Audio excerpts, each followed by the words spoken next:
Après un dernier entraînement au stade Pierre-Héréditaire Jacques à Beausoleil, les joueurs du Monaco Rugby Sevens se donnent rendez-vous le lendemain. Destination l'aéroport de Nice, avant de s'envoler pour Paris où l'équipe monégasque de rugby à 7 va disputer l'In Extenso Super Sevens, le premier championnat de France de rugby à 7. Bon allez, on y va, on va être en retard. Hein. Allez, on va décoller là. Dans le bus, l'ambiance est encore décontractée. Les joueurs en profitent pour souhaiter un joyeux anniversaire à Zeba Traoré, le préparateur physique. Près de 3 heures plus tard, les joueurs et le staff prennent possession de leur chambre d'hôtel avant de se retrouver pour le déjeuner. Le repas terminé, les rugbymen, ceux qui le souhaitent, passent dans les mains du staff médical. Donald Brond se fait strapper le genou. Avec tout ce qu'il y a au niveau de choc, contact, démarrage, accélération, ça le permet de le rassurer, de le stabiliser et d'être beaucoup plus serein sur ses appuis. Puis c'est au tour de Darren Lance Adomis de se faire protéger l'épaule. Sur la route du stade règne la bonne humeur. L'ambiance reste sereine et le groupe vit bien. Les rugbymen découvrent la salle de Paris La Défense Arena. Une enceinte modulable et polyvalente située à Nanterre, juste derrière l'Arche de la Défense. C'est la plus grande salle d'Europe avec une capacité avoisinant les 40 000 places. C'est aussi le stade du Racing 92, club de rugby à 15 évoluant en top 14. C'est grand, très grand. Ce qui impressionne beaucoup, c'est l'écran. On m'a dit que c'était l'écran le plus grand du monde, du coup, sympa. Et c'est vrai que ça fait bizarre. Place au Captain Run. Autrement dit, l'entraînement conduit la veille d'un match dans le stade où a lieu la compétition. Les exercices s'enchaînent. Il s'agit de travailler la défense, d'être capable de se relever d'un ruck et de retourner en défense après un plaquage et de trouver les failles de l'adversaire pour aller aplatir. L'entraînement est supervisé par l'entraîneur, ses adjoints et le préparateur physique Zeba Traoré, le préparateur physique du stade toulousain. Mon rôle est de m'assurer que les joueurs aient toutes les ressources nécessaires, les conditions qui permettent d'exprimer de la meilleure des manières leur potentiel, athlétiquement, mentalement, avoir tout ce qui est nécessaire pour la récupération afin qu'ils soient complètement disponibles pour l'événement de demain. Monaco Rugby Sevens est une histoire de passionnés qui se sont lancés dans une aventure humaine forte, autour d'une vision commune, celle de voir un jour une équipe de rugby à 7 monégasque aux Jeux Olympiques. À l'origine de cette équipe, qui a vu le jour en octobre dernier seulement, Emmanuel Falco et Frédéric Michalak, le meilleur buteur de l'histoire du 15 de France et ancien joueur du RC Toulon. La sélection est composée de Benjamin Lapère, joueur expérimenté, ancien ailier du CA Brive et du Castres Olympique, de 2 internationaux brésiliens et de 12 sud-africains, issus d'une académie d'une trentaine de joueurs habitués à s'entraîner pour les compétitions de haut niveau du rugby à 7. De retour à l'hôtel, les joueurs se dirigent dans cette chambre, aménagée en salle de soins et de massage. Il s'agit de détendre les muscles et de soigner les petits bobos. Et la journée n'est pas terminée, c'est la remise des maillots. Un moment unique et propre au rugby.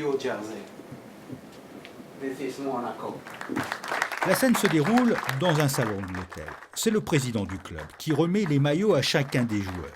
Un moment sacré et une séquence à laquelle prend part le staff et qui fait le mythe et le charme du rugby. C'est un cérémonial qui fait entrer les joueurs dans la compétition. C'est toujours un moment important puisque ça permet aux joueurs vraiment de prendre conscience que demain ils vont porter ce maillot. Et puis ce maillot représente quelque chose. Ça représente tout un club, des gens qui travaillent derrière depuis quelques années déjà. Et c'est un moment, on va dire, symbolique qui est plutôt sympathique aussi à vivre, puisque vous voyez, il y a beaucoup de sourires. C'est le jour J. Le Monaco Rugby Sevens fait ses grands débuts en compétition à l'occasion de cette In Extenso Super Sevens, le premier championnat de France de rugby à 7 devant plus de 25 000 spectateurs. Organisée par la Ligue nationale de rugby, la compétition regroupe les clubs du top 14 et 2 invités, les Barbarians français et Monaco donc. Les rencontres durent 14 minutes, 2 périodes de 7 minutes. Ici, pas de pénalité ni de drop. Un essai vaut 5 points et la transformation 2 points. Le terrain est le même que celui du rugby à 15. Pour leur entrée en lice, directement en huitième de finale, les joueurs monégasques affrontent Brive. Voilà, c'est nouveau stade fermé, beaucoup de lumière.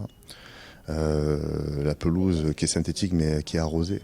Donc je ne sais pas si vous avez vu l'entraînement, mais il y a beaucoup de ballons qui sont tombés. Donc il va falloir être à la fois juste dans ses passes, juste dans ses courses, mais aussi leur capacité à pouvoir créer des situations de 1 contre 1. C'est vraiment la force de ces joueurs qu'on a pris sur cette compétition. Alors maintenant, ce sont des jeunes joueurs et je pense qu'on est capable d'aller au moins jusqu'en demi.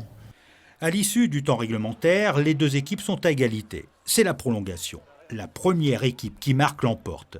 Kurtley Avensey achève le match par un essai. Monaco s'impose 17-12 et se qualifie pour les quarts de finale. Ouais, il faut adapter le terrain parce que voilà, on ne s'est pas entraîné aussi dans ces conditions-là. Le terrain est quand même bien humide, ça glisse, il faut les appuis. Voilà, on essaie de se trouver petit à petit. Le plus important, c'était de gagner ce premier match. Je pense qu'on va rectifier certaines choses pour la suite des autres matchs et on va essayer de continuer sur la même lancée.